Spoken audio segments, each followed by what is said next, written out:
Okay, guys, we are live. I just had to knock a couple of things out to get things going. I actually figured out how, for the first time, to get my mic working on Streamlabs. So hopefully, you guys can hear me. Hopefully, everything is going well for you guys tonight. We are doing a huge show. It will be on another channel. I think Kandiss is getting her channel up and ready to roll now. I did want to check this out though and see how it was working for you guys. See how my sound is. Can you guys hear me well? Is the sound perfect? Gosh darn, a lot of people jumped out here real quick. So, can you guys hear me well? Is my sound good? It is an amazing blessing, y'all. God has opened up the doors for me to figure out how to get my microphone system working. Um, Oops, sorry. My microphone is working well now, and I'm able to use my good expensive one. I don't have to deal with any foolishness anymore. And I can use my main device that I like to use so I don't have to keep dragging stuff around and going back and forth. Guys, I do want to let you guys know that, oh my gosh, it is crazy. We have a powerful woman that I should be on a video with tonight, and I'm hoping I can get Josh Barnett on here too. Guys, we got to talk about something. Um, there's a lot of things that people are dealing with in this world. There's a lot of different ways to fight, but one thing that I believe we have to do is we have to look at history. We have to look at what it is that our forefathers have done. We have to look at what it is that's necessary by the law to get things back in order. Um, it becomes easy to fall into doing things that really don't have any standing in the law. And then we end up going into courts and we wonder, why is it that the judge is saying we have no standing? Why is it that they're saying that we can't do anything? Why is it that they're saying they don't want to hear what we have to say? They understand that a lot of the things, sorry guys, that we deal with are political arguments and not arguments for a court. Canada, y'all got some good fire there. So this is why I push so hard and Josh Barnett pushes so hard for affidavits and notices and things of that nature. You guys can all do more. It's not a lot of crazy things we have to do. Yeah, I heard about the missing data. I'm not too concerned about it. Josh Barnett did do a notice and put in there, I believe he said that they are not to get rid of anything. And then he let the legislature and the government officials know that they are not to lose anything and that they are responsible based on, their job to administrate the people's business correctly. And so this is what we got to understand. And tell me if y'all understand this. We can go after them and say, we got to prove that you committed fraud, right? Or we could just say we have a right to know that all of our business is handled in the right way. And if you don't do it, it's maladministration. So Candice is going to come get me in a little bit. So I want to make sure that I do the right things and I'm off so she can get with me or that I see her message. But what I want you guys to see is that there's a lot of things happening, right? And what ends up happening is people get caught up in all the things that's going on. There's a lot of different ways that people can fight. There's a lot of different things that's going on. But what we got to understand is our own common law says that if somebody is doing wrong and you want to hold them responsible, you are to give a sworn testimony of what they've done. Now, let me know how many of you can understand this and you're feeling what I'm saying. And that's right, Gorilla 74. It is just us. And what happens is we can get caught up in the theatrics, right? I don't get caught up in what goes on in the slotted in Maricopa County every day, what the Department of Justice has to say, what this person got to say and that person got to say. I really don't care about what they have to say or the little incidences that happen that can get people worked up. And the reason I don't is because I understand that we as the people have all the power. So if somebody does something wrong and we, the people, are going to go after them, right? What happens is that we have the ability to prosecute down the road. The government officials are so used to running the courts and so used to cheating and doing dirty things that they don't understand that the people have taken back power and we're going to do real things, right? I don't want to, like, we can go out in the street and we could just say we're going to take some signs and yell at the board of supervisors every day. That makes them very comfortable because they realize nobody's trying to get me in trouble. People are just yelling, right? Thank you, Betty. Some people say, well, let's just call on the phone. It's okay to call on the phone. But if there's no record that can get people prosecuted, why just call on the phone?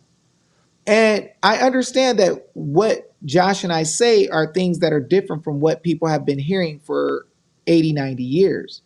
So the government has created all of these little committees and different groups in order to be able to interrupt our ability to prosecute them.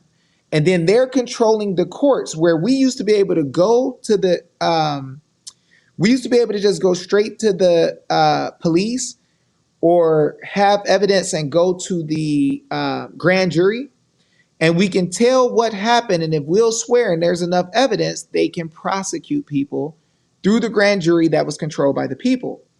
The bar members have learned that if they take over the grand jury, that they can also do wrong against the people, run them through administrative law cases, and whenever the people want to fight or hold somebody accountable, they block it. So I don't want to do things that'll get us blocked. I don't want to do things that will get us caught up in the jurisdiction of the courts that don't want to hear the people. Okay, spicy video. I want to look at it.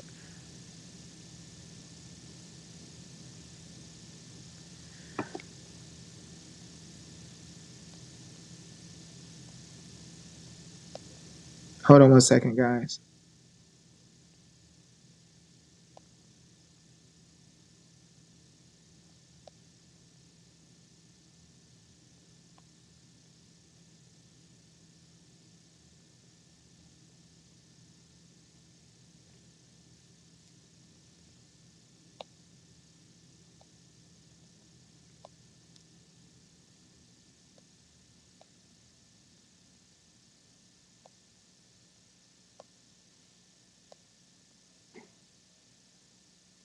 Sorry.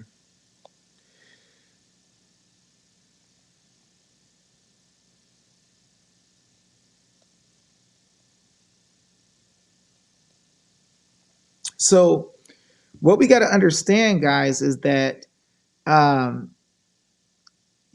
I want you guys to see what really works. And see, the sad thing is that we've done a lot of stuff. We've done a lot of stuff that we've done a lot of stuff that has worked, and is behind the scenes. So there's some stuff that I do now, right? And because I believe in, let's say if you were working with the government, right, and you were helping them to fight and do what they needed to do. Some of the enemies of the people you work with, if they knew that you were working with them, they may try to interfere. So sometimes you have to keep your mouth shut, and people are going to attack you. People are going to attack you and try to stop you from doing what it is that you need to do. Hold on one second. We can share off of.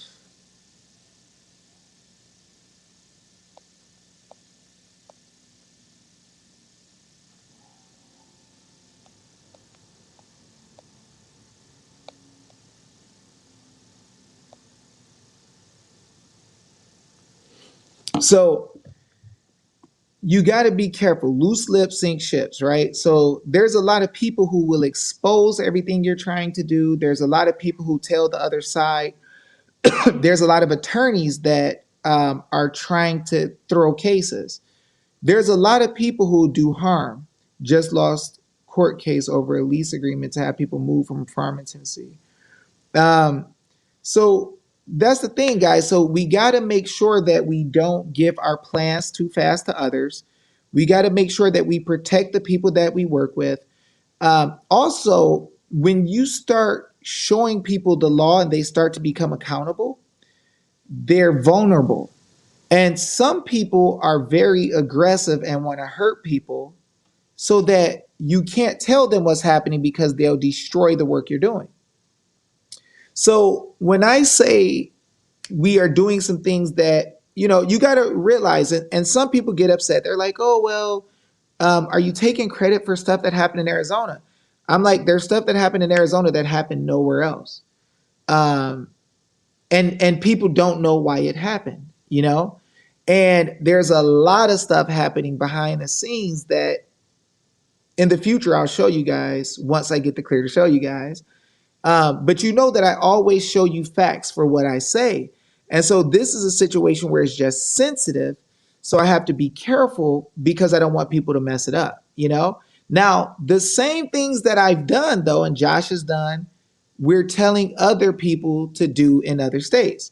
And so, just imagine if, let's say, let's say if one of the most powerful people in the country saw the work that was done and said, "Oh my gosh, this is the right way to go."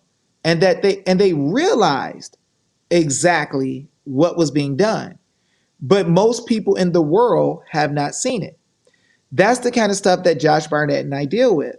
We'll deal with something, we'll show people how to do it, and then for instance, like when we opened up all the businesses in the private, we did it and people thought it was no way to do it. People laughed at us, right?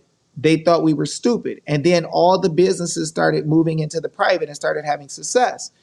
And the people who laughed at us never knew exactly what we did. And it wasn't until just the other day that I revealed what we did. Josh revealed some to some people because Josh teaches a lot of people outside of me what's going on in government. And that's how we connect with a lot of the people. Josh will go, he'll talk to people, he'll have communication, and then he'll say, okay, Dave, here's a good person. Let's help them. Let's take care of them. Hey, they're hurting them. Let's stop this. And that's how we work. So I've never been in any of this stuff by myself when it came to helping the government or even fighting in this thing with the selection. But we've done some things that are totally different than what most people have done. We did not use the court process. The court process will not work because the court is mad at Trump. So it's very difficult to protect Trump. Let me see. Hold on.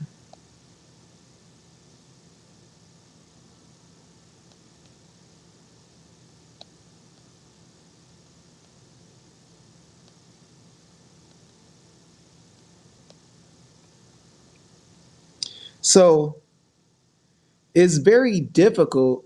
I don't know, Luna. There's protection for liars because the liars have been in charge for a long time and we haven't been telling them what to do. And I think that's one of the biggest dangers. One of the biggest dangers is the simple fact that we have not held them responsible for what they've been doing. And thank you, Sheila. I appreciate that. Uh, Somebody said something good. That is what I think too. The courts are corrupt. Yeah, because the courts told. I was on a show with Susan Senbrino last night, and she brought some fire, asked some very good questions, and she put up a video. And in that video was an attorney telling new attorneys, "You're going to have to fight against the dirty stuff, and it's good if you stand up and go against the grain." Now, it's kind of crazy because the attorney had to tell the attorney that you're going to be alone when you're standing up for righteousness.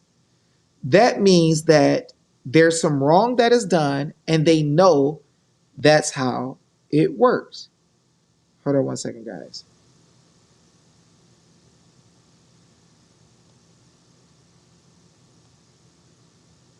So my phone keeps charging. The professor. Yeah. So what you guys got to understand is that The attorneys came on a video and Susan played it and showed you that you're going to be attacked if you try to do the right thing as an attorney. I told people when I first saw it with Lynn Wood, y'all, excuse me if I got flies coming in, I had the door open.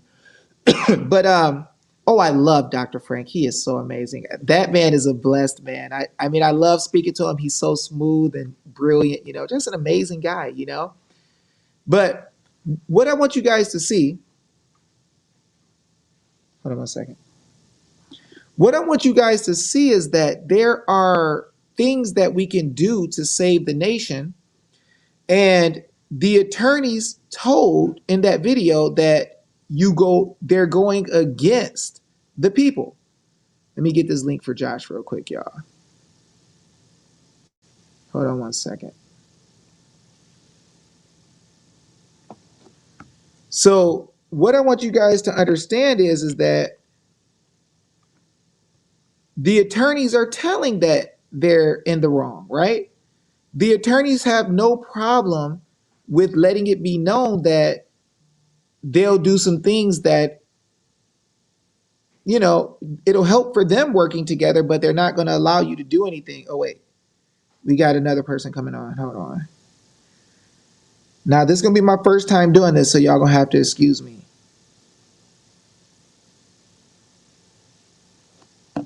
Hey now, Scott Frank.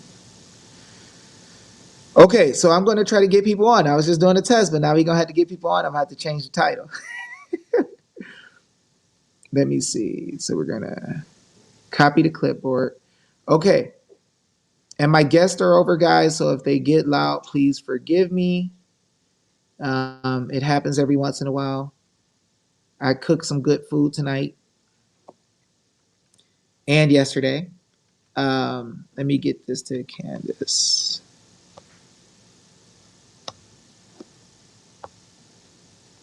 So I've never got anybody on here.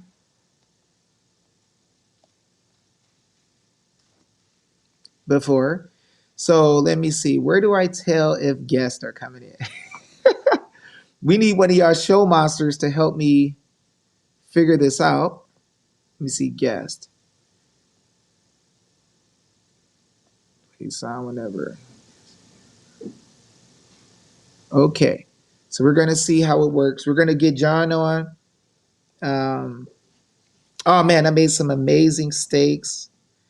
Yesterday I made lamb chops. It was wonderful. Straight from Sprouts, nice and flavorful. Common Sense Conservative. Thanks for helping me this morning, Dave. You were great.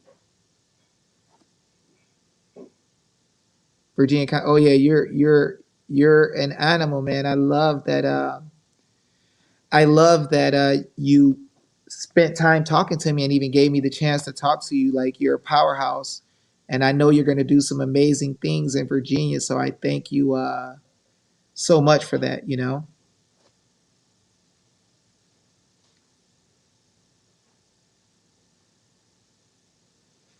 I don't know how to get rid of the comment. Oh, there it goes. Oh, that's pretty cool. I'm a freshman, y'all. Yeah, I was gonna do spaghetti, whatever, but then I said, you know, steak is easy and quick.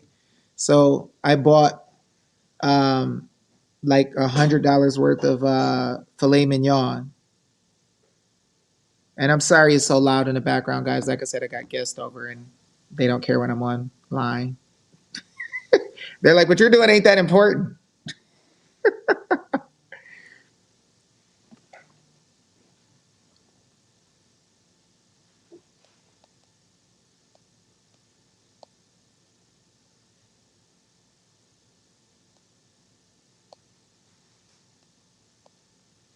Okay.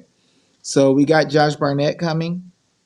And we have, it's a little hot in here. I need some AC. I hope y'all don't mind if my AC starts hissing, you know, making a little bit of noise because I'm going to have to get it turned on.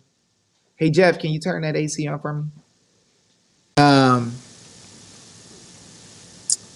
Oh, we got Kandiss in the house. Hello, Kandiss. Hey, David, how are you? You got to turn your sound on. Okay. You're muted.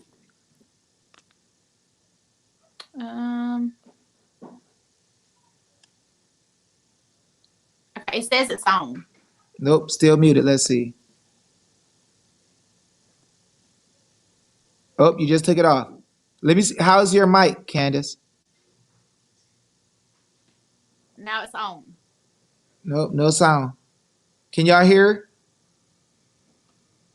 Oh, wait, somebody said they hear you. So y'all can hear?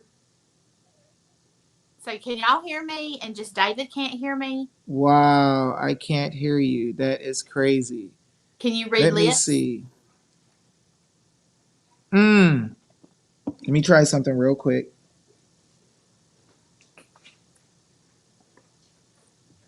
Hold on, Sister Kandiss. It's going to be worth it. Oh, wait, Kandiss? Say Yes. something real quick. Okay. David. Let me see. Hello. Give me 1 second.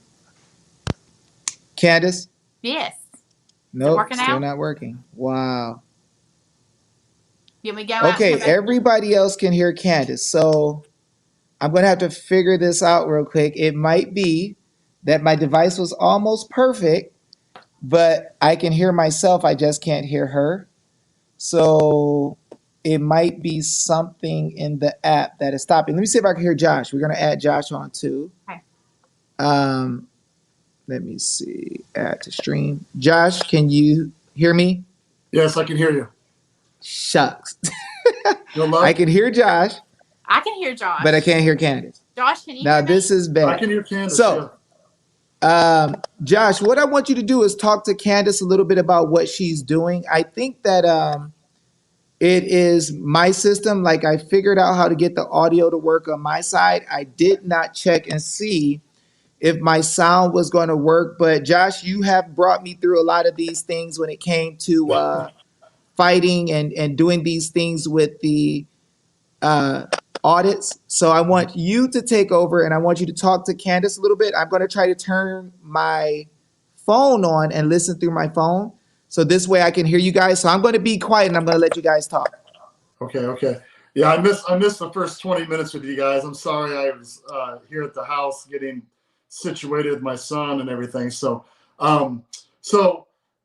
I know you sent the notices out in the affidavits today, right? And they should be receiving them all by tomorrow. So what kind of, I guess I know I asked you earlier, but what kind of reaction did you get from the people? Were they excited about what you were doing? Did they understand what you were doing? Well, I just jumped on here too, so I haven't been on here with David either. Okay. But so basically what I've done is I have sent by certified mail my affidavit. Mm-hmm. And then I also emailed it to everybody in the legislature in Georgia today.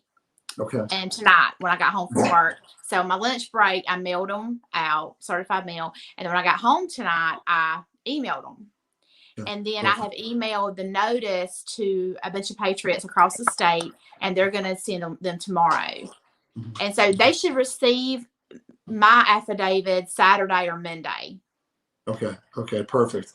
And I think now the main thing, like we talked before, the main thing is kind of educating the people, educating the masses on what this is and what it means. Because as you know, it's a much different approach than a stereotypical attorney going to a courtroom with a case. It's a completely different approach to this, a very constitutional approach to this. And using the Georgia State Constitution, which actually, like David said the other day, is stronger. The wording is stronger than what even Arizona is.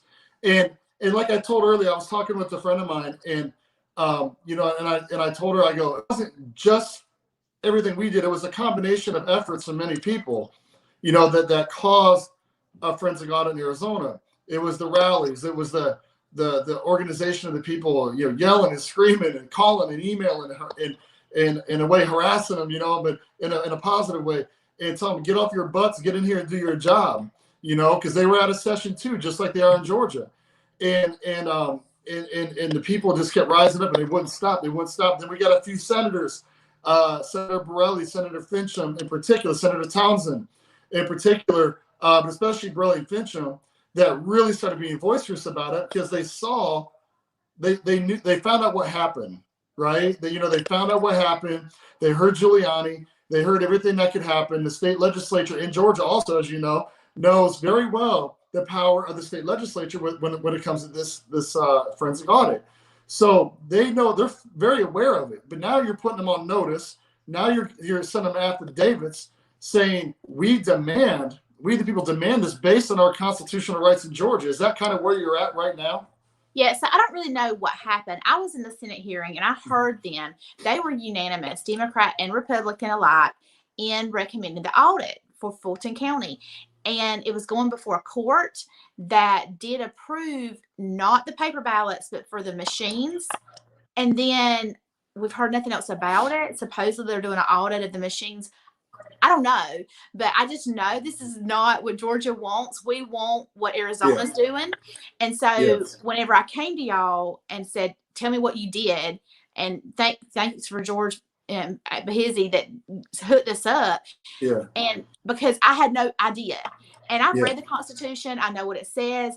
But when David broke it down line by line, I felt like we make this really complicated. And it's not supposed to be complicated.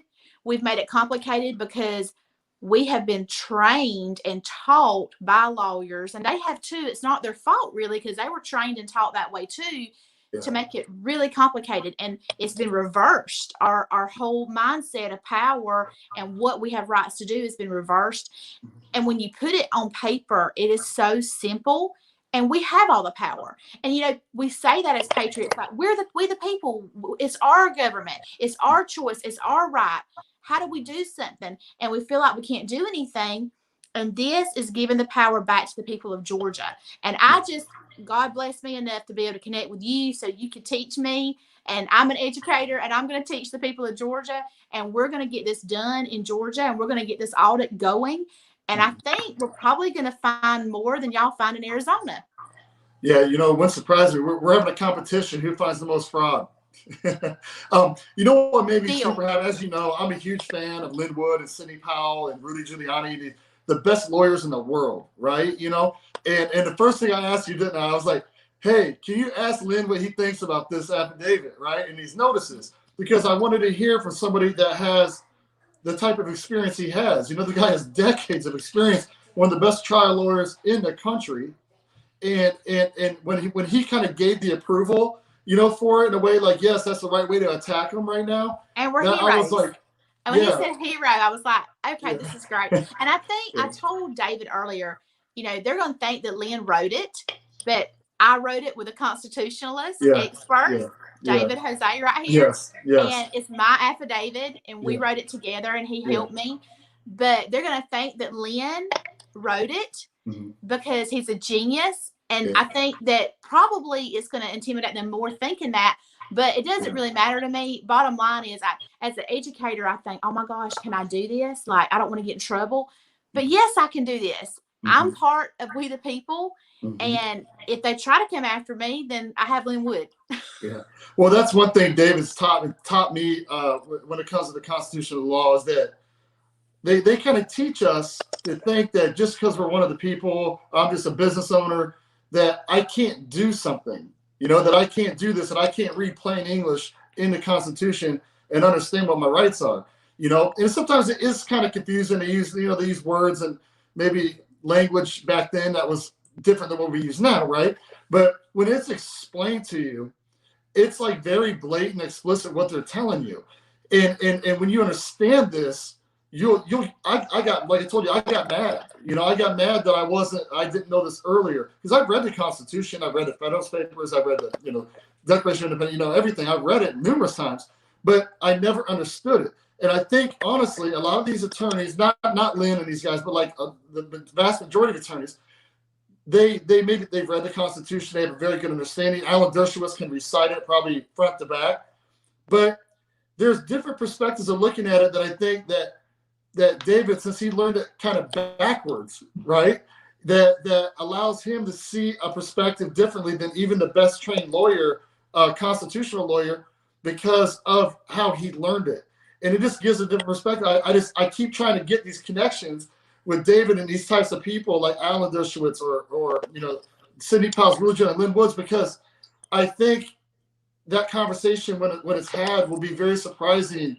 How mutually beneficial they can be, even though David's not a lawyer and a trained attorney and all this stuff, you know. But I think you understand what I'm saying when he explained everything, what I'm talking about, you know, unless you sit down and really listen to it, you know. Well, I think that we don't write and we don't teach in the proper English language as we should. And we've kind of dumbed down our society. Dr. Ben Carson talked about that a lot, you know, early on in his, before he got into politics, he talked a lot about how we've dumbed down children and education, and we need to really pick it back up, and our reading level and our level of understanding and vocabulary. And I think that the Constitution is written as simple as it could be written by our founding fathers during that time. And even as simple as dumbed down as it was then, for us now it seems a little bit scary, which tells us we need to step up education. So that needs to be stepped up. But yes, it makes so much sense. And when I went through it and was looking at it, and David was helping me highlight pieces of it, all the power is with the people. We have the power. And when we have a good heart and we're doing something that's good and righteous and protecting of our government, we have a leg to stand on. We have everything to stand on. It's us. And the elected officials are truly trustees, and they are public servants, and they are there to protect our interests, not there to wield power as an iron fist dictator and say, no, you can't have an audit. Yeah, the ballots legally belong to you, but you can't see them. No, that's not how this is. And I think that, you know, when David explained it to me, he talked about how the cases that were shot down in court was because, like, you know, wrong jurisdiction, whatever. It's because the court system shouldn't have been involved. The Constitution is carried out by the legislators. And so they're the ones that have to take the power that we've elected them to have and to fix an issue. And if they don't want to take that power and fix the issue, then they're not upholding the oath they swore to. Yes. That's one thing here, and David knows I got really frustrated with, because I mean, it worked out in our favor that we got some good rulings from the court systems here to allow it, but we didn't need their permission. That's the thing. Is like, I kept telling the legislature, guys, you don't need the court's permission. They cannot, no one can interfere with the Senate investigation, period. And the judicial certainly can't, because that's a separation of powers issue. They cannot interfere in anything they do. You know, and I kept saying this, and it's just, oh, well, you're not a lawyer, you know, and but I can read, and David can read, and he can teach me. And I can clearly see that it says that you can't interfere with the Senate investigation, period, you know? So explain to me why I'm wrong. And nobody could ever explain to me. They just said, oh, you're not a lawyer. So, you know, but luckily, like you said, it worked out for us, but you're exactly right. The Georgia legislature, the Senate there, can have an investigation into potential election fraud, ballot fraud, all this stuff, to write, like David said, to write future legislation to get rid of stuff that's not working properly, right? How can you write, and I know they've written legislation and passed it, how can you write legislation for 2022, 2024 to fix things when you don't even know what the hell was wrong? What happened in the last election, because you haven't forensically audited everything to know even what happened. You know, so I don't understand how you write. I know there's stuff that's like blatantly obvious that you need to fix, you know, but how do you fix something if you don't know what's broken, specifically what's broken? Well, I'm going to tell you something, Josh, that got me fired up, and I kind of told David this earlier. Okay, first of all, I want to say, in case any of my legislators are listening, I want them to get on board and fix this. Like, I don't want to crucify them. I don't want to kick them out of their seat. Like, I want them on the same page, and let's get this done. We're a team. We elected them in good faith to serve and protect and be trustees of our government. And I'm praying literally every minute that they will do the right thing. They took an oath. They took an oath to do exactly that. Yes, and I want them to uphold that. I don't want anybody to get in trouble. Even the top leaders in Georgia that I feel like did wrong, I really don't want them in trouble. I want them to say, I did wrong, and admit it, and let's move forward and do the right thing. But I will say this. I had a House member, when I just asked casually, I said, so do you think that there was issues with the election? And he said, Well, I mean, there might have been a little bit, but I don't think everybody can afford to do an audit in every state like Arizona's doing. And this is before I talked to you guys. Yeah. This was like 2 weeks ago. And I said, hey, we could raise the money for that audit there in one day. Guaranteed.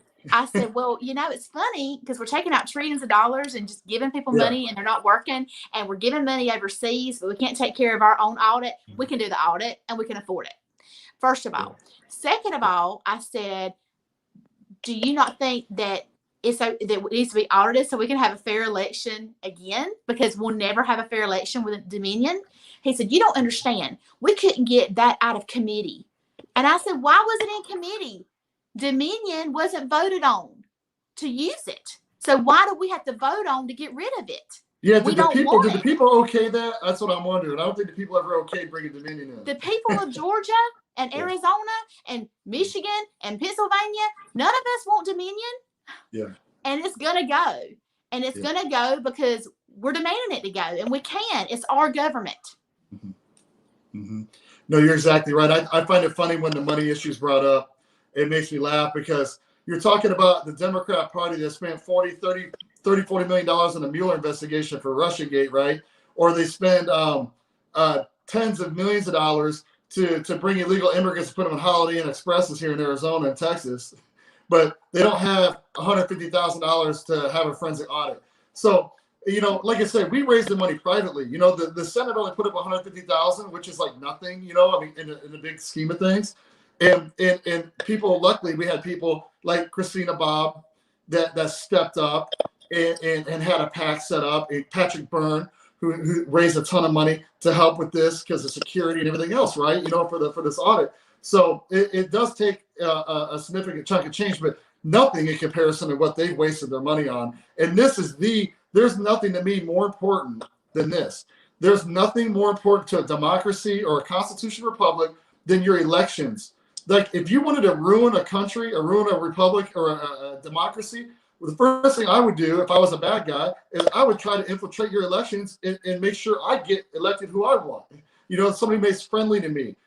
China probably is like, hey, we're going to infiltrate Dominion 19 times, and I got verified, by the way. And we're going to infiltrate these Dominion machines and make sure Biden wins because he's friendly to us. Obviously, Hunter's good friends with him. And Donald Trump's kicking our butt. So we want to make sure Trump doesn't win. And we have verified 19 attacks through Dominion that has been verified by a third-party government cybersecurity official. And Mike Lindell has all this information. I've seen it all. And that would flip all 5 states. So we need this forensic audit. It's like the future of the country depends on it. The future of the world depends on it. And that would flip all 5 states. We're hearing feedback. Yeah, I hear a little bit. Yeah. He came off mute and he didn't mean to. Yeah. But no, it's it is really one of those things that there's nothing more important. I'm sorry, guys. I took my mute off and I'm listening to it through the phone. Please forgive me. I apologize. Oh no, that's no problem. Hop in, David. Hop in. Yeah, hop in, David.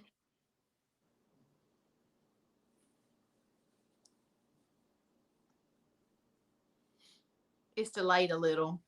Yeah. I got a bad delay, so y'all gotta forgive me. You guys have been tearing it up. I'm actually enjoying the show, so I can't hear you guys. But I just want to say it's amazing to see what you guys have done. And one thing that has blown my mind is, Dr. Kandiss, when you started talking about your love of God and just seeing the way that God put things together. Josh was talking to me about this the other day. And I've seen some powerful, miraculous things happening with Josh and Kandiss, with you. I just feel like God is leading us with powerful, brave people who trust in him. And I'm just amazed. So if you guys want to, you don't have to.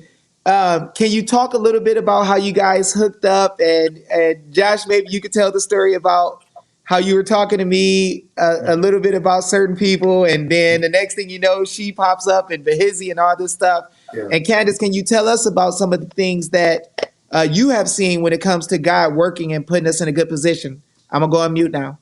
Okay. Well, I talked to David the other morning and I said, I really need to get you with, like, literally I said Lynn's name. I really need to get you with like Lynn Wood or Sydney or somebody like that to have this conversation, because I think it can help with what we're working on and stuff we're doing, to have their type of expertise involved and like give us their opinion and hey, you should maybe do this, and because we have a little movement going, so we wanted to try to, if there's anything we could change to make it better, we wanted to do that, right? And then so we were talking about that, and then later that day, Hizzy hits me up and says, "Hey Josh, you want to come do a YouTube with me, a video, for the audit and everything in Arizona?" I said, "Sure, no problem." He goes, "Also, I want to introduce you to this lady, and her name's Kandiss Taylor. She's running for governor in Georgia, and I was with her this weekend with Lynn Wood." And I said, I thought, I didn't say anything, but I heard Lynn Wood, and I was like, and just, wow, I just talked about that kind of earlier, it's kind of strange. And then we started talking to you, and I didn't really bring anything up again, but we started talking to you about everything. And then you brought up, hey, I'm really good friends with Lynn, and he's a man of God, obviously, and we started talking, and then it just kind of hit me like, it's very weird this whole time, then all of a sudden it's just people just seem to be falling into place in front of you, or jumping on the team with you in a way that that you can't explain, that what are the odds of that happening? Literally, I just talked about it that morning, so but then when we came to you and David explained everything to you, and I could see like you were excited, you know what I mean? Because this is a way we can fight, and it makes me happy to see, because you can see, because I know that it wasn't the only thing that happened in Maricopa, right? That caused this, obviously, it's not the only thing that happened, but I felt that it gave the people a sense of power to show them we're not putting up with this any longer. We know what our rights are now, and you're not going to continue trampling our rights, and we're going to get rid of this corruption, and we're not going to stop until we do it. And that attitude has kind of resonated throughout Maricopa in general, with We the People as the Alliance and everything else that happened, that formed afterwards, that they gave people this fight, within them, and continued fight, because that's the key. We never gave up. We're 6 months later, and we still having a rally down at the Capitol today, so we've really kind of put it together. But it's just how God, sometimes David points it out to me, and I don't really pay attention because I'm moving so fast sometimes, but he's like, isn't it weird how things just happen? People just kind of come into your life that just kind of fall into place, then here you are. And I don't believe in coincidence. So, and Lynn doesn't either. We've had this conversation. Yes. So what happened is this Saturday, we had this big event in Dalton, Georgia, which is North Georgia. Lynn, he endorsed me a couple weeks ago, and he said, I'll come do an event with you and help. And I said, really? Okay, that'll be awesome. And so we raised some money, and we had an event, Patriots Unite. And I got a lot of YouTubers and TikTokers. In fact, 2 of them have been totally banned this week. Like my TikTok girl, she had 1 million followers, and wow, they deleted her account just because she went up there with Lynn. It's really ridiculous. I'm so sick of the censorship. That's something I'm going to attack after this audit. But anyway, so we're up there at this event, and really George, but he's like, Kandiss, you know what? I just have this feeling. And George is a really good Christian. Like he loves the Lord. He really does. And George and I have been friends now for a couple months. I went on his show talking about the governor race when I first, said I was going to run, like maybe February. And anyway, he said, I just feel like you're supposed to do this in Georgia. Because, he lives in Colorado. Mm-hmm. And I said, well, I want to, but we went to the Senate hearings. We did all this. There's nothing we can do. They filed lawsuits. Lynn filed a lawsuit. They're trying to disbar him because he filed a lawsuit because it's wicked. Yeah. And he said, listen, I have friends in Arizona. They're getting this done. I said, yeah, how is Arizona getting this done? He's like, they're getting it done. He's like, I'm telling you, you need to talk to them. And Mike Lindell's helping them, blah, blah, blah. Well, Mike Lindell and General Flynn were going with Lynn on Sunday, the next day, to a rally in South Carolina, because Lynn's running for South Carolina GOP chair. So if you're from South Carolina, you're a delegate, vote for Lynn Wood. He's awesome. So anyway, after it was over, the rally, we were standing there, and I was telling Lynn we were exhausted. And I said, Lynn, let me tell you what George said. And he said, I agree. Go find whoever did this in Arizona and do what they did. Duplicate it. Go find it. I said, okay, I will. So Sunday night he called me and he said, he'd had the, General Flynn and Mike Lindell, and they'd had a conversation about all this. He said, okay, I want you to find those people. Have you talked to George? I said, I will in the morning. I'll talk to George. And he prayed with me. Lynn always prays. And we were praying, just for God to open the door for Georgia. So Monday, when I reach out to George, he's like, yes, I will message my friend Josh. I will get this set up. And it was crazy because I had no clue it was going to be this easy. It really was easy once I understood it. Yeah. I didn't know it was going to be this easy. And like when I called you, you didn't share this, Josh, but you said you had even thought about Georgia, how you've heard from Pennsylvania, you've heard from Michigan, they've reached out to you, but nobody from Georgia's reached out to you. Yeah. And then you had thought about Lynn, he's from Georgia, and you thought, maybe him. And so when I reached out, you said you felt the Holy Spirit, like you felt you had chill bumps. You didn't say the Holy Spirit. You said you had chill bumps, but that's the Holy Spirit. And so I know that this is ordained from God. It's not about Kandiss Taylor. It's not about Josh Barnett. It's not about David. It's about God.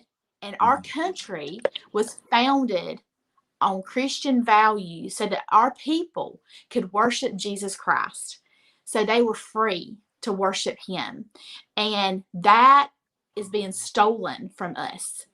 And so we have to fight back. Lynn has, his pack is fight back.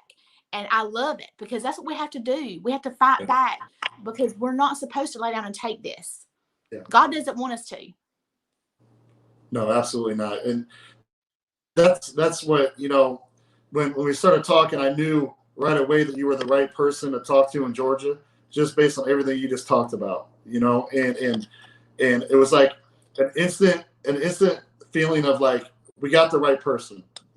Because sometimes it's hard. You know how it is. Sometimes it's hard to find the right people to connect with because everybody's like me. I want all the credit for everything, and David knows. Like that's why I hate texting and stuff. Like I told David earlier, I hate texting because sometimes stuff can come across different than what you actually mean. When you're talking in person.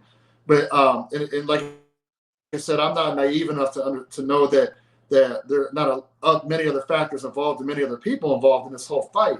But with that being said, and I told a friend of mine this, what is the one thing, I mean, even if I could ask Lynn or Rudy or anybody that had Cindy that had these cases in, right?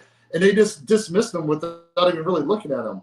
Because the judicial corrupt system that's in place was never going to allow this to be heard. And these are the most brilliant lawyers on earth. They were like, nope. Never, it's not even going to be heard. They made us some crap about standing and jurisdiction and everything else, but this evidence has never been brought to the table, right? And why is Maricopa getting it? Like, what did we do different here, right? And the one thing that we did different, I feel, is that the people never stopped, and I mean the people in general. Kelly Ward, the chairman here, started kicking some serious butt after the election, and really being boisterous about it, about having an audit and having things looked at. Then you had many other groups throughout Arizona. Liz Harris was killing it with Bobby Payton and getting numbers and knocking dead voters' doors and collecting all this data. And then you had like my campaign manager, Stephen Shelby, that formed We the People AZ Alliance. They started going at it. What are we going to do? We need to form. We need to recruit constitutional conservatives. We need to fight back. You know what? We're going to recall the Board of Supervisors because they don't deserve to have this job anymore. So all this pressure that was built up, but a lot of other states did this kind of stuff, right? So what was different here? Well, we hammered them with affidavits and notices by the hundreds, and that's the one thing that we did different here than any other state, that any other lawyer, anybody did, was that. Now I know they had affidavits, but they were sending affidavits into the courts. We're sending directly to their door. I was serving like you did, straight to their door. And these people that I served, like one in particular, I'm friends with now. It wasn't meant to be mean or mean spirited in any way. I just wanted what I wanted done, and that was a forensic audit. But it was explained constitutionally why I'm allowed to demand this, and I wasn't going to take no for an answer because I'm not going to. So, and once other people started realizing that they can do the same thing, then it started took off. They got more and more notices, more and more affidavits out. We had tables set up at rallies with notaries that we brought in, and they were notarizing stuff on the spot, like every night, down at the election center. So we were doing all kinds of stuff, and we were sending notices and affidavits to Giuliani to use, because we didn't know at the time that they were just going to get kicked, So we sent them to our legislature, our board of supervisors. And that's the one thing that stands out to me that was done differently, I'm not saying that's the sole reason by any means, but I'm saying that when I look at objectively what happened here that was different was that, so that's why I'm excited about Georgia and New Hampshire, because we're kind of doing that there too. David sent some stuff there too, because what's that? Josh, may I ask a question real quick? Because I don't mean to interrupt you. I know we got a delay. But let me ask you real quick. So I know you sent out notices. Did you send out notices to any of the board of supervisors? And did you notice that any of the board of supervisors act differently? Or did everybody just ignore you? Or what happened? And then did you also send out notices to people in the Senate? So talk to me a little bit about that. I'm going to turn my volume up and mute my phone. I apologize. Okay. Yeah. I think the first notice that we sent, the first couple, was to the Speaker of the House, Rusty Bowers, who I was very upset with at the time because he's a Republican, allegedly, and he wasn't acting like one, and I was not happy with it because here you have a Republican president. There's lots of anomalies, lots of questions with what happened, and he doesn't want to come back to work and have a forensic audit, call a special session. And I was out of my mind mad that a Republican would not want to come into session and have this election looked at, and the same thing. So I served him at his house. And then Steve Chukri, on the board of supervisors, I sent him one, and it was it was to him, but I also did what is that, David? Notice of principals, notice of agent, and vice versa. So it affected all the board of supervisors. So they were all aware of that I was coming after you because you're not doing your job. You're withholding the people's rights. You're blocking our rights, basically. So I happened to be on a Facebook Live with Steve Chukri, kind of ambushed in a way. And he was talking, and I didn't say anything the first session through, right? I just kind of sat back quiet. I was getting irritated because what he was saying was not true. And the second part, we had a little break, and I said a few things to him at the break. Not like I was yelling or anything, but I said, hey, what you're saying is not right. And well, we had these little exchange. So they came back, Josh, we're coming back on. And I told him, it's as simple as this. I asked him, what does Article 7, Section 7 in Arizona State Constitution say? It says only legal votes can count. I'm just summarizing it. Only legal votes can count. You cannot guarantee me in this election with all the anomalies and stuff that happened that only legal votes are counted. And the only way to prove that to me as one of the people is to have a forensic audit to kick out, if there's illegal ballots, to kick them out and count only the legal votes, right? And I go, can you argue that against me? And he's like, well, no. And so we had this conversation. So he ended up admitting live on Facebook, I do support having a forensic audit. I do support it. And when he said that, it made me feel good because I think he understood where I was coming from when I showed him in the Constitution why he's wrong. And I think deep in his heart, he kind of wanted to have one anyways, because I think he was just kind of afraid to say it, maybe a little afraid. So we gave him a little push. And then he had a meeting with Giuliani the next morning with Colonel Waldron. He gave them his word he was going to vote yes for a forensic audit. And Stephen Shelby set that meeting up, that next day. And he gave Rudy and Colonel Waldron his word that he was going to vote yes on a forensic audit. He was the only yes vote. The other 4 board of supervisors, 3 Republicans of the 4, all voted no. Now, we didn't really go after those other 4 too much. We went after Steve, not because we were trying to pick on him or anything, but we just felt I felt that he was the most reasonable one in the group. And it turned out that we were right. He was the most reasonable one in the group. Now, when it went from there, that was like the first time we really hit him with affidavits. And then I sent to Karen Fan, who's the president of the Senate.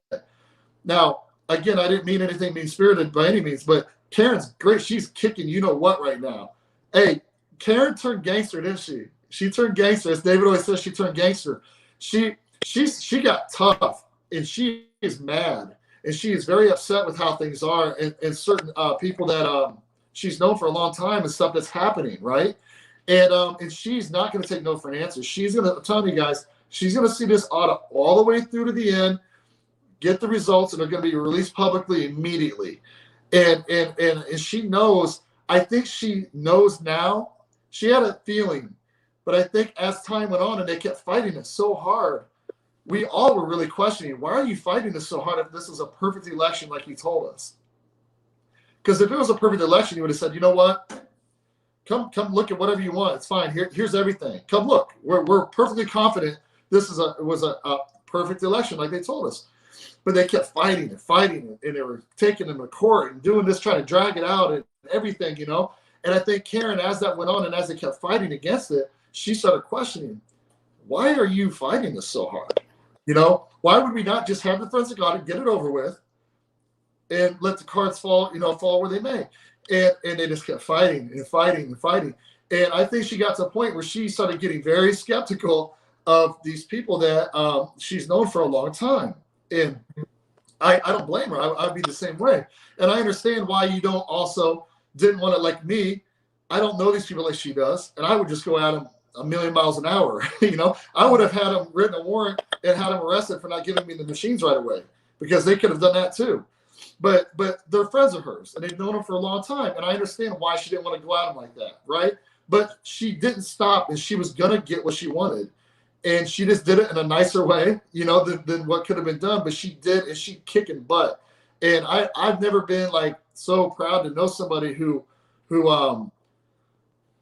maybe didn't really want to do it, you know, but knew in her heart it was the right thing to do, and then started pursuing it. And when she pursued it, it was on from there. And we got where we are. We got what we wanted.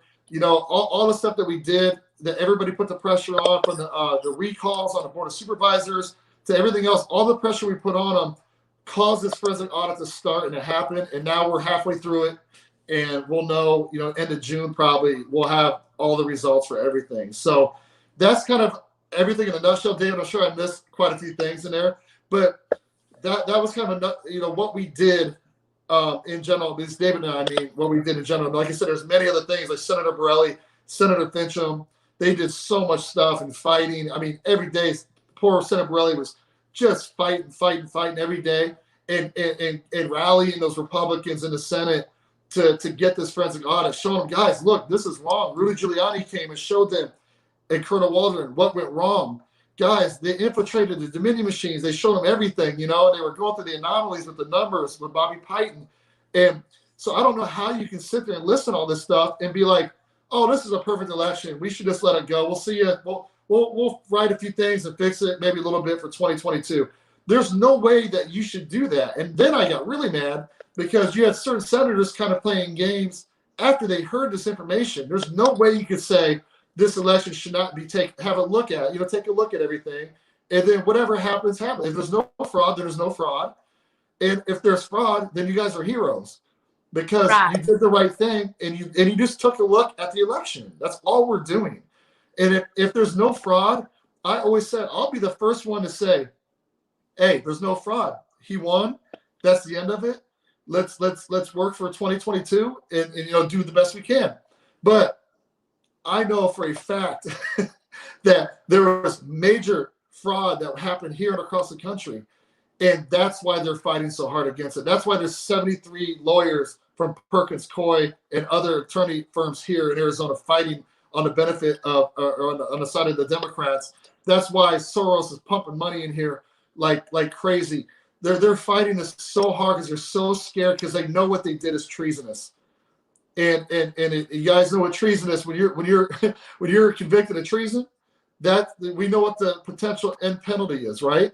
And either Guantanamo Bay or death penalty, right? And it's the most serious thing you could ever do, you know, to as far as harm to a country. And Josh, I don't know about Arizona, but like in Georgia, our standardized testing, you can go to prison for cheating on a standardized test. And we have audits We have checks. We make sure that things are done correctly. So why have we never audited our elections? That's the highest right in our land. Why have we never audited that? This should not be a big deal. And just like you said a while ago, if there's nothing to hide, we welcome an audit. I was a testing coordinator for years. I welcomed an audit. Please come audit me. If there's I something did wrong, you want to fix perfectly. it. Yes, I did my job. I mean, you want to do fix your job. something. You're proud. Yeah. There's nothing it's unbelievable. Yeah, it's unbelievable. Like if you own a company and there's $100,000 missing, are you just gonna oh well maybe next year we'll do better? No, you're gonna do an audit and find out where that money went, and what happened to it. Yeah, you're gonna have them arrested. Whoever did that is gonna get arrested for stealing from the company, embezzling money, or whatever they were doing. You're not just gonna let it go. I don't see why they think this is actually way worse than that. We're talking about I mean something not even remotely close to $100,000. So, but when you compare it to certain things like that, it just makes no sense at all. There's no price tag we can put on this election. There's 100%. No price tag. Yeah, you're right. Infinite. There's no. It's changing the fabric of our society. It's changing. I mean, in Georgia, we have Brian Kemp, and I don't like talking about anybody, but he did this.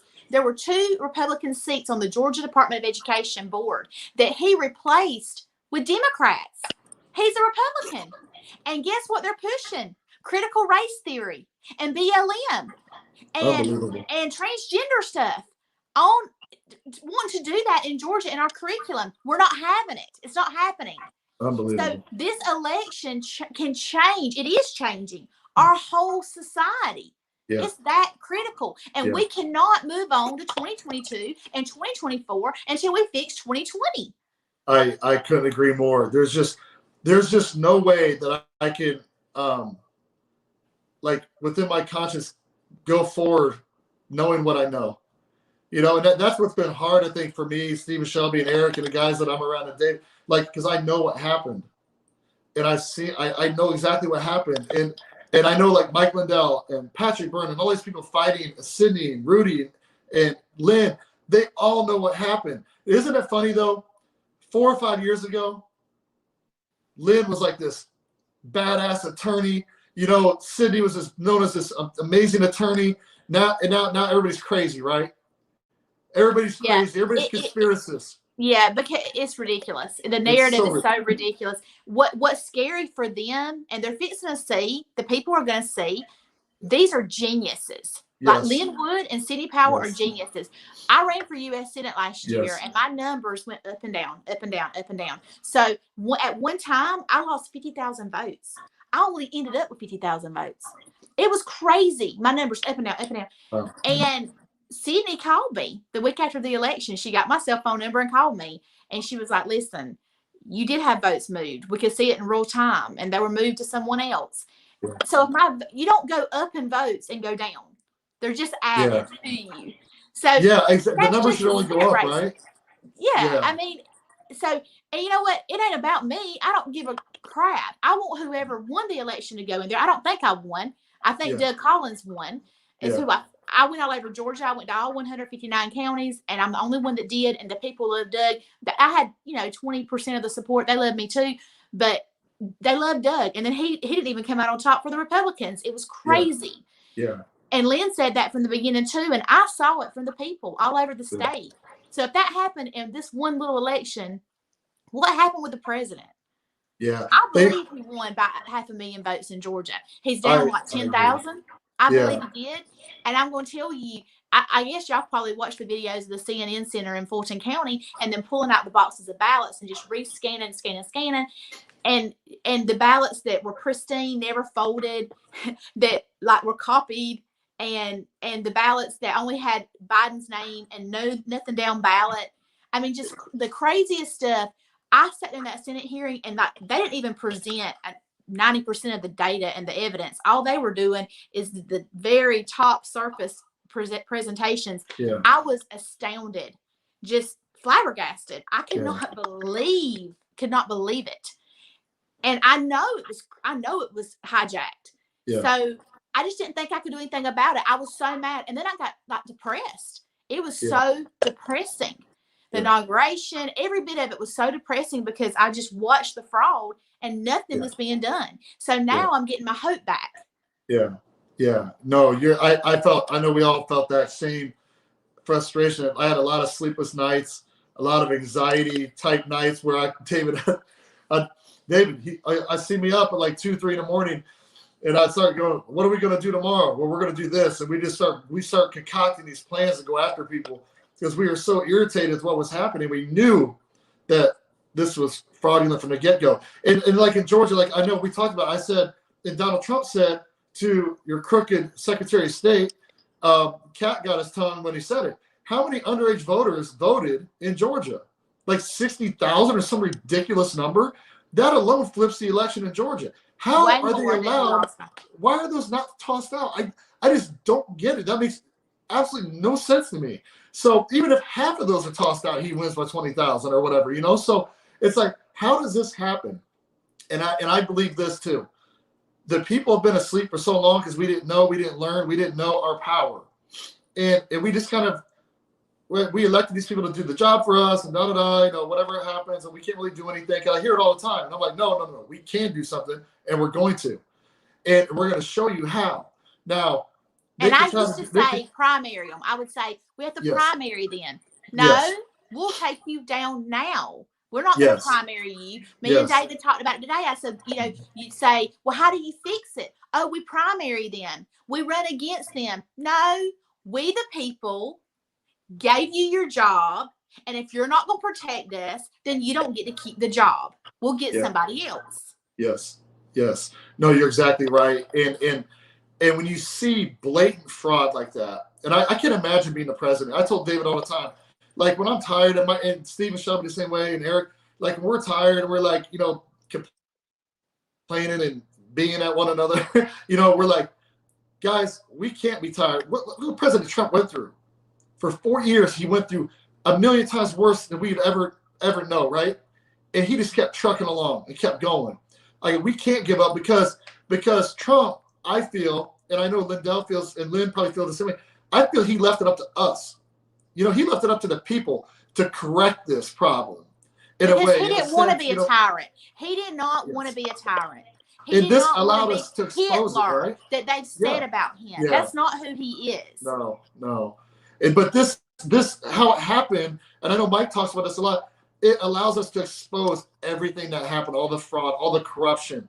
It's allowing all this to come out and be seen in front of a court finally here in Maricopa, right? And when it's seen here, I don't know how any state can deny doing a forensic audit. I think a lot of the legislators are cowards, and they're just kind of waiting for us and Senator Borelli and them to fight and get this done here, right? And then go, well, they showed a lot of fraud. We use the same machines. We should probably do ours too. Because I don't even, you know what, Josh? I don't even think that they're cowards. I think that they are criminal and crooks, and they are so scared. They're hiding their head in the sand, praying. I guess they're praying to God, I guess, but he's not going to answer you when you're a criminal. But they're praying that they don't get caught. And what they did when they stole, when you steal something, you don't pray that you don't get caught. You return what you stole, and then you repent, and you don't steal again. You're exactly right. It's too late. Yeah, no, you're exactly right. And I think what this will do in Maricopa, at least what I believe, is it'll give them confidence to do it. It's going to give them confidence to do it, knowing that this was exposed, and then the people are going to rise up even more. As they're already going to get riled up with what you're doing. They really will, because they're going to see their rights and they're going to understand we can demand this. But when they see that, and we show what we're going to show, they're going to go crazy in a good way. They're going to go crazy, and they're going to be going nuts. You better get this done now, or we're going to make your life a living heck for the rest of your life, everywhere you go, if you don't do this right now. Knowing what we know now about these machines in Antrim County and in Maricopa and hopefully New Hampshire soon, and now Michigan's doing a statewide audit now. And when this all comes out, this is all unprecedented. I don't even know what would happen, but what I do know is if you cheat and you win by cheating, you should be removed and be replaced by the person who won. So I always joke that this is Ben Johnson, Carl Lewis back in the Olympics, and Ben Johnson, tested positive for a drug, and that's like let Ben Johnson, we're gonna let you keep the gold medal. You won, so we're gonna let you keep it. But even though you tested positive and cheated, sorry, Carl Lewis, you're second. No, they kicked him out. They took his gold medal. They gave it to Carl Lewis, and they gave it to the rightful winner. And that's exactly what should happen here. And I don't care if it's a Republican, a Democrat replacing a Republican. If that's what it is, that's what it is. I am tired of the corruption on both sides, as you've seen in Georgia. Brian Kemp and Raffensperger are absolutely, they disgust me to the core with what they've been doing. And I'm not trying to pick on them. It's just a fact. What they've done is 100% wrong. They can repent. They can repent. Yes. They can have mercy. Right. They can repent right now and do the right thing. That's their choice. Yes, you're 100% right. But these people like them, they're so narcissistic and ego driven. I don't see that happen. I pray for them that they do, because I really do. But there's people here in Arizona, they're complicit in what happened. The board of supervisors are complicit in what happened. All of them. And I've been saying too, you better come clean now and maybe work a little deal. Otherwise, you're going to get the wrath of what's coming to you as far as from a criminal standpoint. Maybe if you come through and you say, hey, I'm gonna make a deal with you, maybe for some immunity or something, I don't know, but I'm gonna spill the beans and tell the truth about what happened. Then that could maybe save you personally, and also, like you said, in a kind of a repenting type of way, for your own future, after this life. You know what I mean? And I just feel that the confidence that's going to be given from Maricopa when this comes out, it's going to force, along with what you're doing, force this forensic audit. And I'm super excited because I know the blatant fraud in Georgia. I've really been watching and studying it. And we had this stuff in real, that's the thing, like you said, Sydney had it real time. And this is pretty open to public now. It's not like it's top secret. But Dr. Frank was talking about it last week. They track this thing real time, before, during, and after. They have everything down ballot. They have everything. And the fact that they think they're going to get away with this, just it's mind blowing to me, that they think we're just going to sit back and let this happen, Listen, I love Georgia. I was born in South Georgia. I still live in the small town where I was born. I love my state. I love it. Like, I don't want to live anywhere else. I love America. I'm so thankful that God allowed me to be born here and be an American. And I'm going to tell you what, I do not want my future grandchildren to not have the same freedom that I have. And if I have to sacrifice time to fight now, because I love my job. I'm a public school educator. I get to help the neediest of the needy with the abused children. I get to fight against human sex trafficking, homeless. I love my job. But if nobody else is going to step up and won't be bought off, then I'm going to do it. And we have to fight. And I'm telling you, I posted last night and told them I had a surprise for them today, that we were going to fix the election. We were going to audit it and get it right. And I had hundreds of emails, texts. When I got off work today, I had been flooded. I haven't even responded to them all. I can't. People want hope. They want it. They will fight. People, listen, our military goes and dies for our freedom. Yeah. These people, they just don't know what to do. When they're given power that, yes, you can do something, and given a voice, they're going to do it. And they're going to flood these notices in Georgia. I think, what did you have? Like over 1 million that were sent in Arizona? We had hundreds. We had just hundreds. And we sent a lot federally, though. We sent a lot to up the chain, you know what I mean, as well. But we had hundreds of people sending these out. You're going to have thousands of these sent out. You really will. And I think they're going to get bombarded with this, like, what in the heck is this? But when they read it, like David said, if they respond back to it, what are they going to say to that? They can't. There's nothing they're going to be able to say to it. And if they don't respond, it stands as true. And that's a legal binding document that stands as true. And then we move from there. We have the next steps as we go from there. But I don't want to have them in trouble. I just want them to do their job. Yes, exactly. I mean, really, like, we voted them in. We just want them to do their job. That's all they have to do. And I understand the people at the top are going to put a lot of pressure on them. Yes. But I promise you, the people of Georgia, the people of these other states are going to put more pressure on them than these top few leaders could ever put. Yeah. No, yeah, you're exactly right. That's all I always say here. All we ever wanted was a forensic audit, truth. We just wanted to see the truth one way or another, and we wanted transparency. That's all we were asking for. And that's not asking too much. That's our constitutional right to have that across but you're the right, board, across every state. When you said that about, I don't care if it's a Democrat or Republican, I want to say that too. I've already said that, but you're exactly right, Josh. If the people of Georgia want a Democrat that's running, I'm good with that. I want whatever the people want. This is their republic. And whatever they want, they deserve to have. It is their government. Our founding fathers set it up this way. So I run Republican because I identify with their beliefs more. But I don't care if you're a Democrat, Republican, Independent, Libertarian. Whoever the people vote for deserves the seat. Yeah, I agree. Because as we know, there's a lot of Republicans. Unfortunately, I kind of hold it to a higher standard. I'm a little even harder on them than I am Democrats, and I expect more out of them from a constitutional standpoint, a conservative standpoint. And when I don't see that, it's very, very hard for me to accept. You know why, Josh? Because I said this in my speech I gave Saturday. The Democrats tell us what they're going to do. They say, I'm going to kill your babies. I'm going to make you work and not pay for it. I'm not going to work and you're going to pay for it. And I'm going to take your guns. The Republicans say, I'm going to protect you. I'm going to lower taxes. I'm not going to go up there and make money off lobbyists and special interests. I'm going to do this. I'm going to do that. I'm going to be conservative. And they do the opposite. Yeah. They lie.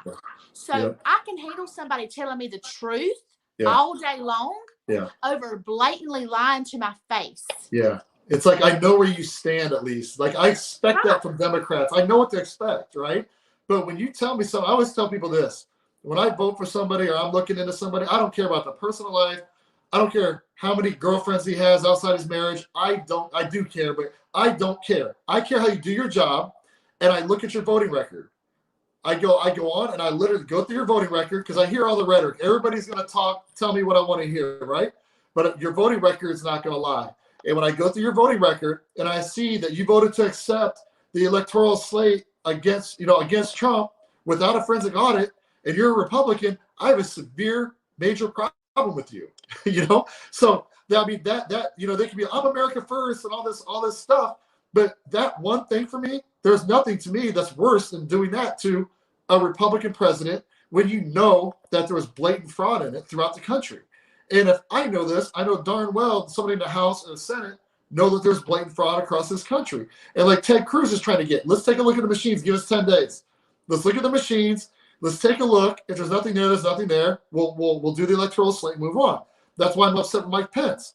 Mike Pence should have sent this back to the states to decide these electoral slates after forensic audits. Come back to me. Whoever won, we'll accept the slates and we'll do it. Would it be a little different time frame with what normal? Yes. But it was the right thing to do, and he didn't do it. So, and I'm from Indiana. I'm from Indiana originally. So I'm like, Mike Pence is an Indiana guy. I'm from Indiana originally. I was very upset with him, because I felt he didn't do the right thing. I thought he was a great Christian. I love Mike Pence. I was so disappointed in him. And it wasn't just about that. It was about him pulling back from Trump and not being a partner and a team player and acting shady. And I thought, dude, like the only reason why you're vice president is because he chose you. And you're supposed to be a Christian. Like, do you not understand? I feel like he was a sellout. Yeah, it was, and there was a lot of stuff, as you know, at that level that happens that we don't probably know. Pressures from outside, from the deep state, all this stuff that can happen, right? But like I've always said, when you take a position in government like that and you accept that position, it's no different going to war. You can die, right? You can potentially die if you sign up to be a Marine and you're going overseas. You can get shot and you can die. That is something that can happen. Same thing in government. If you don't have the courage, say it a nice way, if you don't have the courage to do your job and do the right thing, regardless of what type of heat's coming on you or what they're telling you they're going to do, then you shouldn't take the job, because it's no different than a soldier going overseas, as far as I'm concerned. Absolutely. And if you compromise one time, they can blackmail you forever. You can't compromise one time. You are fighting. You do have to be a soldier. You have to be strong. You have to say no. You don't go in there with a mentality to become a millionaire. If you go in, one of my congressmen in Georgia, he went in worth $4 million, and now he's worth 70. Wow, he's a good investor. No. Yeah. Not okay. I have people all the time tell me this, and I don't know if you've had this issue. So I was just a business owner, right? I always kept up with politics and read on it and everything else, and I was kind of somewhat of an activist a little bit around, got more and more involved. I purposely kind of stayed away from it here in Arizona when I moved here like over 10 years ago, because I know they try to they try to, like you said, they try to compromise you somehow, some way. They try to get something on you or something, and they're like, why don't you run for state house and state senate, and then work your way up, and then you run for U.S. Congress? And I'm like, no, you know why? Here's why, and I'm going to tell you, because I see what happens down here. They compromise people. They find people that are going to be the yes ma'am, yes sir, the yes people, and they're going to get behind them, and they're going to give them a bunch of money, and they're going to prop them up and get them into Congress because they're the yes people, and they compromise them. Either they corrupted them, they offered them money, something, right? There's always something they're doing, and I will not let that happen. That's why I'm not going to run here. Not because I think it's a very important job, if not more important, to be honest with you, but I'm not going to allow myself to be compromised before I go here. And how do I do that? I don't get involved with it. I don't let them compromise me. Well, this is the deal. First of all, I've had the same thing said to me, because I ran for U.S. Senate straight off the bat, and I'm running for governor. First of all, our founding fathers intended it to be, we go serve and we come home. They didn't put term limits on it because they didn't need term limits. They had to beg people to serve, because when you left your family, they would starve because you wouldn't run on your farm. Yeah. And that's how it was intended to be. You go serve, you come home. You forget who you work for. You forget how the commoners live, how we live, because you're up there with wielding this power and this money. And so we need normal people to go run and come home, serve, come home. Right. But for me, I'm a public school educator. I cannot take 3 months off of work to go and serve in the state legislature. I can't do that. Yeah. I have to do a job that's a full-time job instead of for me to serve. And so everybody has their own situation of why they're choosing the seat they're choosing. Sure. And God told me to run for this. He told me to run for U.S. Senate. I'm listening to the Holy Spirit. The minute he says, listen, this person's running, they won't be bought off, I'll endorse them and I won't run. I haven't lost anything in Atlanta traffic. I promise you. But I'm willing, because I'm tired of it. And we cannot complain if we're not willing to help. So you don't have to run. It's not for everybody, but you can give $5. You can pray. You can send encouragement to the person. You can do research and send it to them and package it pretty. You can help write a speech, a press release. There's so many things that go into a campaign that somebody can help you do. And we have to bind together. The Democrats are united. We have to unite together as conservatives and fight back. Yeah, no, you're exactly right. And I've been in a similar situation where, fighting that same type of it's kind of the old school Republican ideology, And I always kind of tell people, I'm not your traditional Republican by any means. David knows how I am, and I'm completely different probably than any Republican in the entire state. I'm not a lawyer. I'm just a business guy. I played sports my whole life. I played a little college football. I got into bodybuilding because I wanted something competitive to do when I was done. I love working out because from football to that, it's kind of an obvious transition sometimes.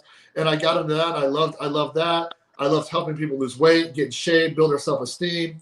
You see all this stuff because I always believe, you look good. Like Deion Sanders would always say, you look good, you feel good, you play good, And I saw it translate for people when they lost 30, 40, 50 pounds and their confidence. And then I literally I have a client that lost like 80 pounds. And then all of a sudden she gets a raise at work. Not because she lost 80 pounds, because she got so much more confidence in herself. that it showed, you know, at her work.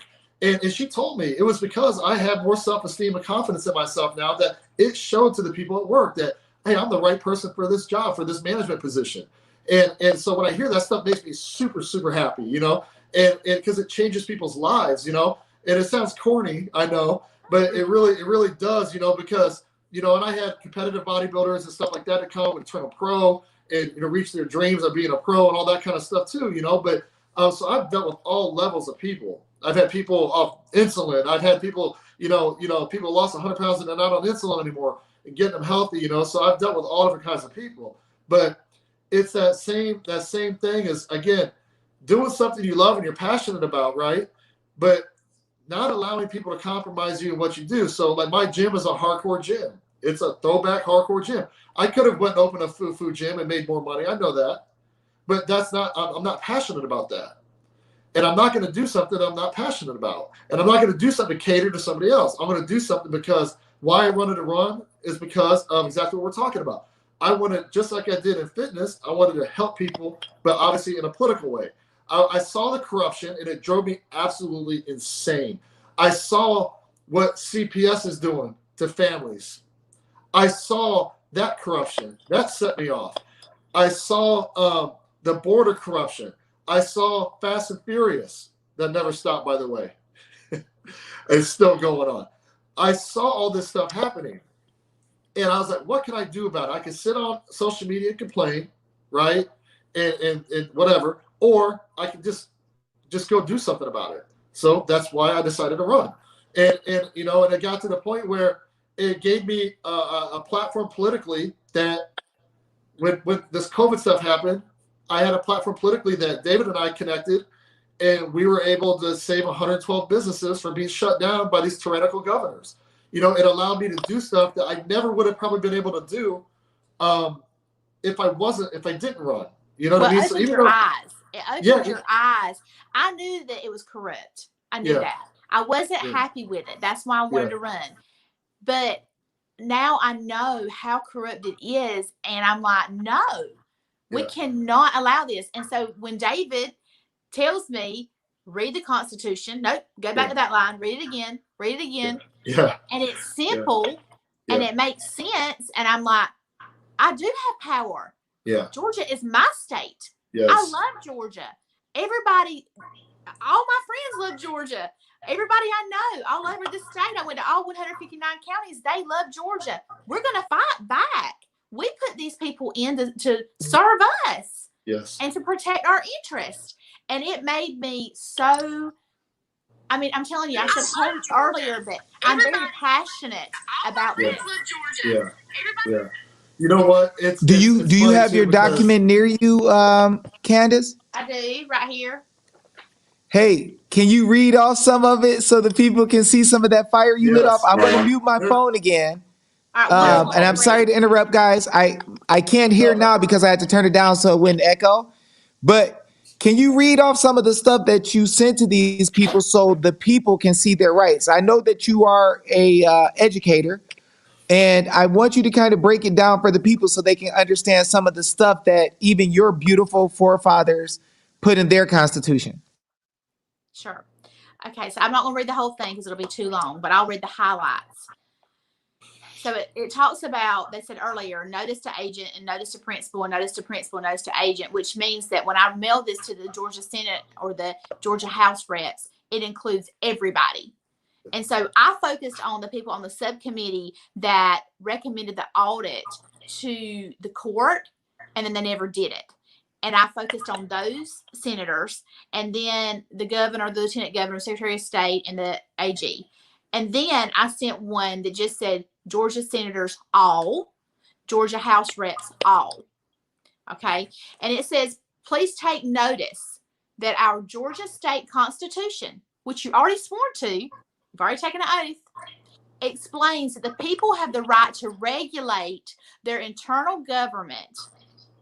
And there's a guaranteed right to reform, alter, or abolish government.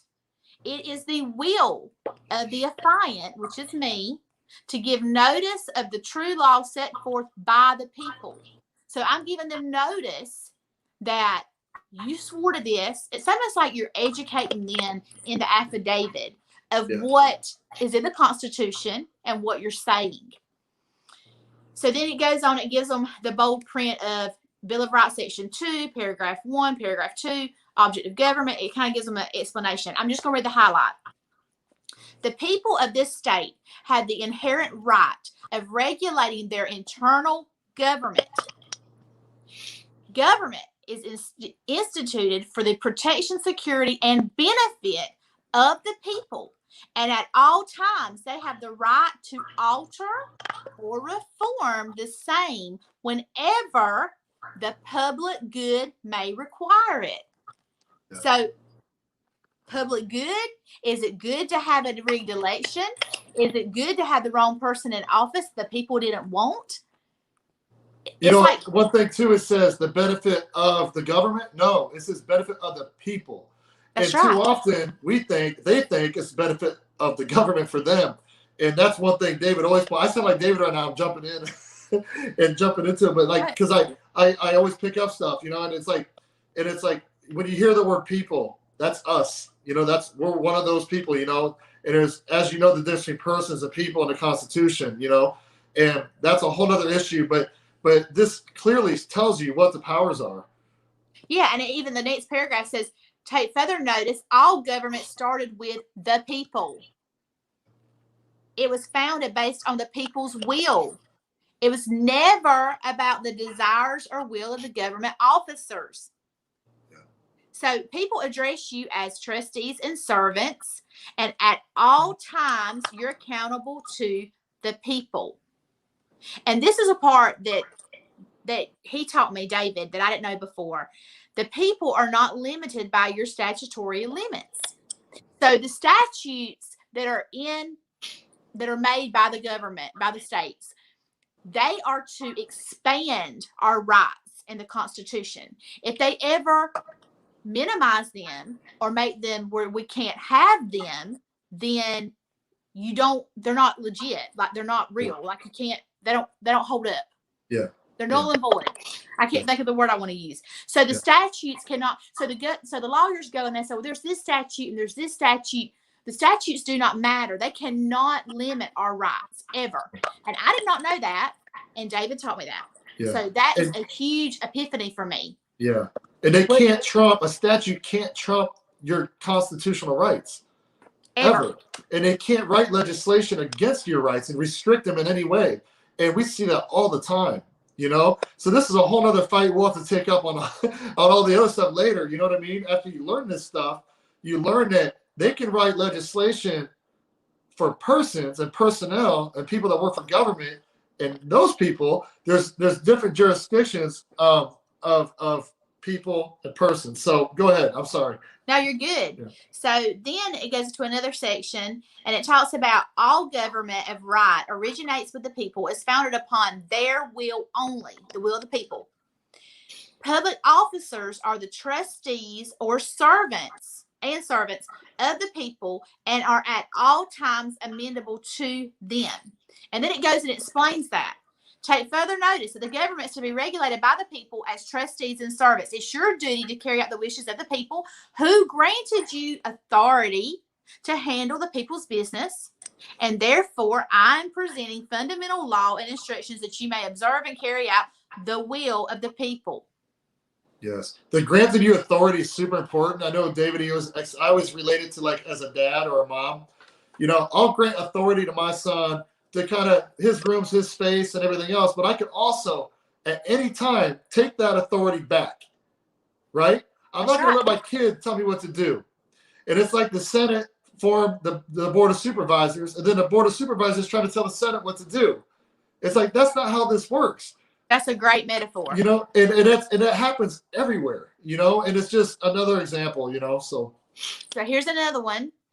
So the people have the right to assemble peaceably for their common good and to apply by petition or remonstrance those vested with the powers of government for redress of grievances. So, take further notice that the only reason that people have the right to demonstrate is because the government is created to carry out their will, and when the government is functioning in a way that goes against the people's will and authority, the people are to correct their behavior and lead them in ways consistent with the Constitution and the redress grievances. So, it's our job. It's our job to correct their behavior. It's our duty. It's our duty to, and we for decades haven't been doing. I blame ourselves. Me too. One, I blame myself for not knowing this, and I blame myself for not performing my duty as a citizen, as one of the people, to hold them accountable. And a redress of grievance. Me and David have a funny story about that, but we were told that you can't redress grievances to the legislature. You got to do that to the court system. And I'm like, no, I'm pretty sure you're wrong. And we can redress grievances to you because you work for us, you know. And it was like, it's almost the legislature, these politicians, they hold themselves so high up, right? And when you knock them down, not purposely, it's just you're telling them exactly what their role is, and you're not being condescending. We're take it as that. We're the boss. But they're like, but I'm the senator, and I'm like, well, you work for me. That's cool. So I'm telling you what you're doing is wrong, and I'm showing you what you're doing is wrong, and you can't rebut what I'm telling you. So it's going to stand as true if we're going to get to that point. And that's these people are servants, and that's why I tell people, if I would have won, and if I win, and I'm in office, I'm your servant, right? The roles are reversed. So actually, I would probably have less power as a servant than I do as one of the people. I actually have more power now as one of the people than I do actually in office, technically, and if you really look at it. So go ahead. No, that's everything's great. Ignorance is not an excuse, but that's what's happened. And you know what? As an educator, I'm sitting here listening to you thinking, we have got to start teaching the Constitution line by line to our students. Yes. Our children should be armed with this knowledge. Yeah. And I love the thought process behind the Constitution, the Federalist Papers. I love the Federalist Papers because that thought, and the Anti-Federalist Papers, because a lot of Patrick Henry's arguments are amazing because that's what helped push and form this Constitution. And when you understand the mindset behind and the thought into it, it's like these people are like God sent, like it's unbelievable that long. Can you imagine the people now if they try to do a Constitution, who we have now? Well, I kept asking they wouldn't come up with this. I said, David, like, what are we going to do? Like, how? Okay, I know we have the right, but like, how do we get it done? Well, we just do a new government, but how do you do that? Like, how would you get them out of their office? How would you put somebody new in? We'll figure it out. We get together and the people. I said, the people can't figure this out. We can never figure this out. I know. And that's a shame that I feel that unconfident in our people. Yeah, I wish I could go back in time to, as David knows, I found out like a month and a half ago, and I've been telling people this. My great grandfather was in the Virginia legislature with James Madison and all these people that wrote the Bill of Rights for Virginia, which became the precursor to the Bill of Rights for the United States. And I can only imagine him sitting, even if he's just 1% of the solution, right? Sitting there with all these people and Patrick Henry, they're all arguing and fighting over this and picking sides, and George Mason's there, and all these Thomas Jefferson, George Washington's son, like all these people are there, and George Washington himself, right? And they're figuring this all out and fighting back and forth, and they come up with this amazing document, which is only second to the Bible, as far as I'm concerned, that when you really break it down and how it still is applicable to today, it's just unbelievable. 45 years later, it still applies today when you really break it down and look at how it works, because it took human nature into account as well.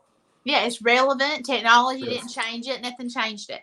Okay, so we're almost done. It's therefore the will of me, order and demand that a full audit of Fulton County and Chatham County be done immediately for the purpose of ensuring accuracy and integrity as the right of the people who created and regulate government. So we created it and we regulate it. Yes. The audit shall be full and complete forensic audit of all paper ballots, both in person and absentee, all machines, related software, ballots, routers, internet devices, as well as any other election-related materials and systems. The audit is to be carried out by Colonel Waldron and or Javon Hutton Pulitzer. The audit shall make provision for Democrat, Republican, Independent, and either party's ability to witness the audit. Results of the audit shall be made available to the public. Me, as one of the people, does acknowledge the Senate committee's recommendation for the audit. And then I go into some of the information about that.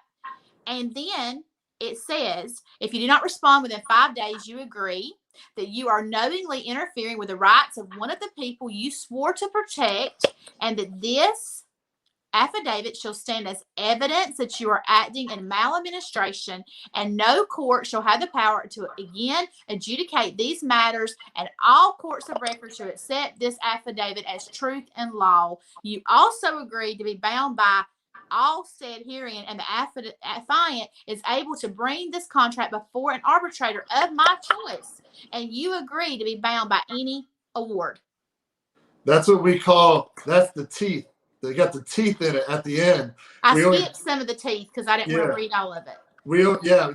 So we have, as you know, there's even more teeth in that. And without that, because people always like, well, where's the teeth at in this? How are you going to get them? So what we do is we bypass the court. We don't take it to the court. We take it to a constitutional arbitration of our choice. Yeah, of our choice. We're going to go to these people. They're going to hear us out, and they're going to rule on it. I'll tell you what. We had two gyms that we pulled into the private out of like 110, 112, whatever it was. And the counties tried to come at them and try to mess with them.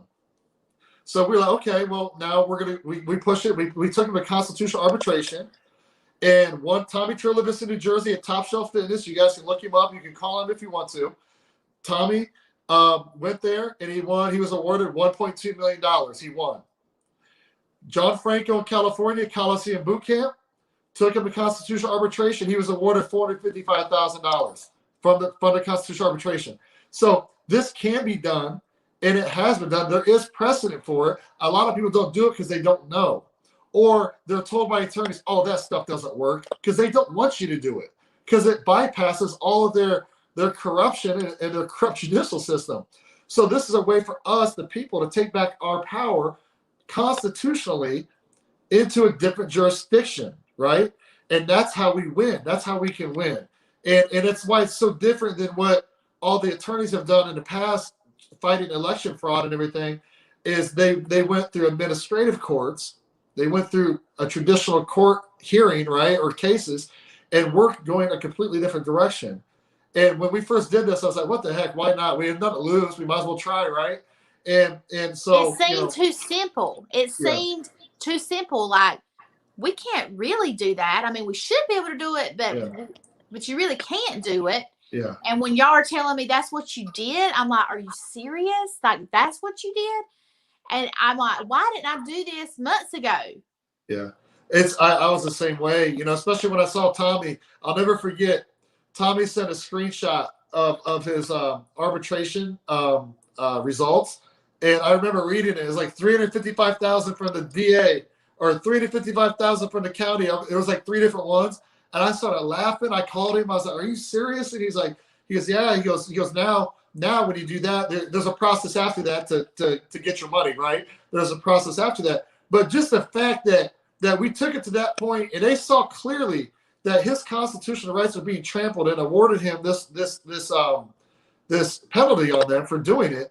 Was it clearly showed me that there is teeth in this and that we can do this. We have to educate everybody on how we can do this, and it's up to us to try to reach out to whoever we possibly can that'll listen and teach them how. So that's why it's so great that in Georgia we have such a great reach there to teach the people how to save their businesses from being shut down in the future, if not now, right? How to fight this election fraud and how to do stuff. So now you can take the reins in Georgia, and you and Lynn can just unleash it all over Georgia, But y'all promised to help me the whole time and hold my hand. Yes. We'll help as much as possible.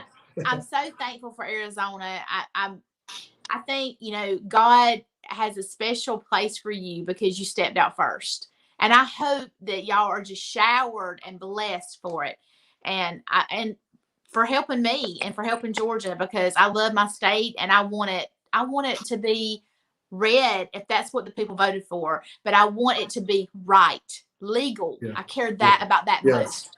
Yes. I think you're going to have people reach out to you in the legislature when they see what you're doing and see the constitutionality behind it and the law behind it, that they know you're right. I think you're going to have people reaching out to you. We were fortunate enough, like I said here, Senator Borelli, Senator Finchel, and those people were fighting like heck in a separate fashion, So it was like all this pressure from everywhere to get this done. And then Karen Fann stepped in, the president of the Senate, and she just said, we're doing this, and it was just, I really feel you guys can force it and get it done and do it in a lawful and constitutional way, and get what you want out of it, and that's just the truth either way, and transparency. That's all we're asking for.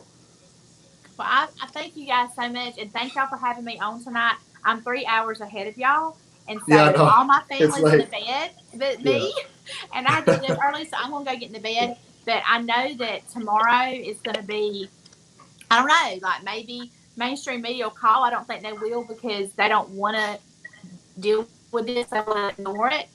Maybe we'll have some. Hey. Yeah, I hear you, David.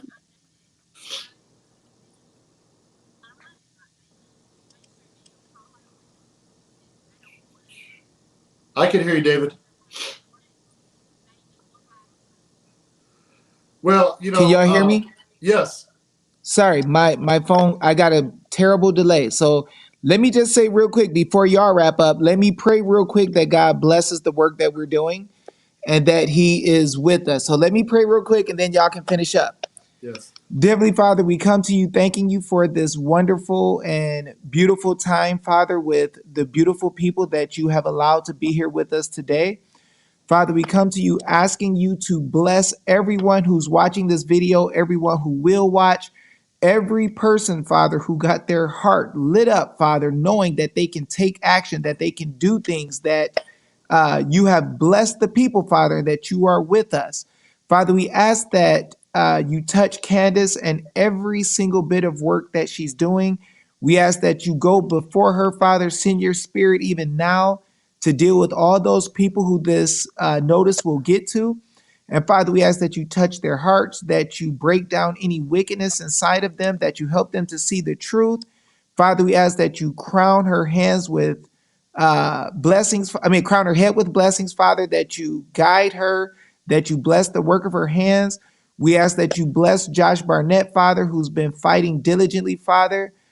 We ask that you continue to lead him and help him to be strong.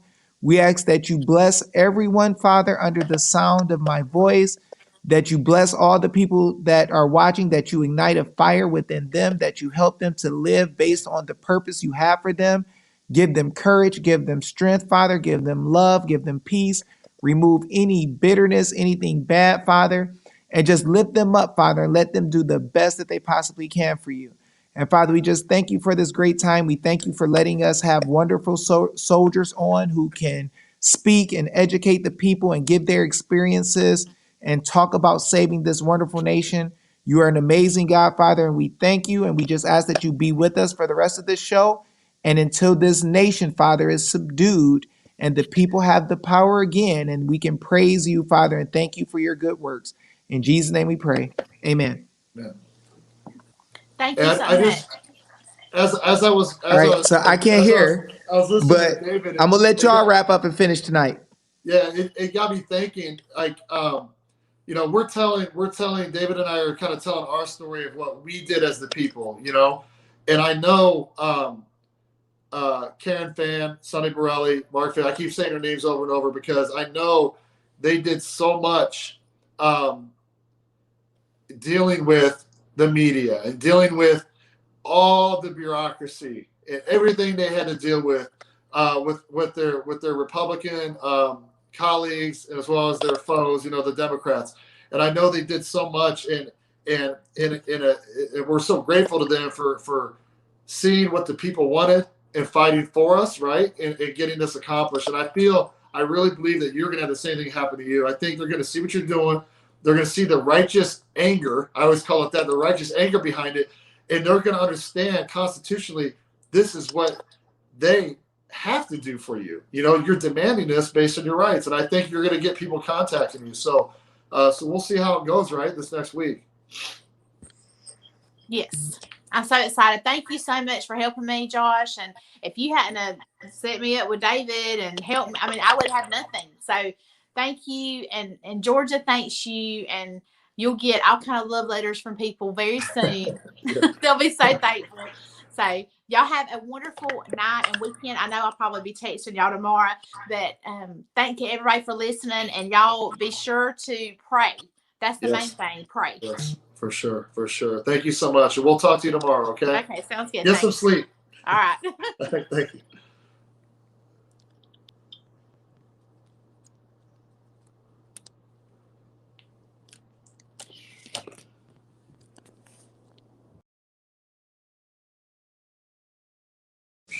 All right, everybody, we're going to go ahead and get off. We love you guys. We thank you so much. I hope you guys are blessed. I hope you guys enjoyed the show. Share this everywhere, guys. Continue to kick butt. Continue to stand up for the truth. Continue to live the way that you should. Do not have any fear. Be strong, guys. You see, you got good fighters all around. You can do the same thing. I will catch you guys later. Y'all stay out of trouble. Y'all be cool. Peace.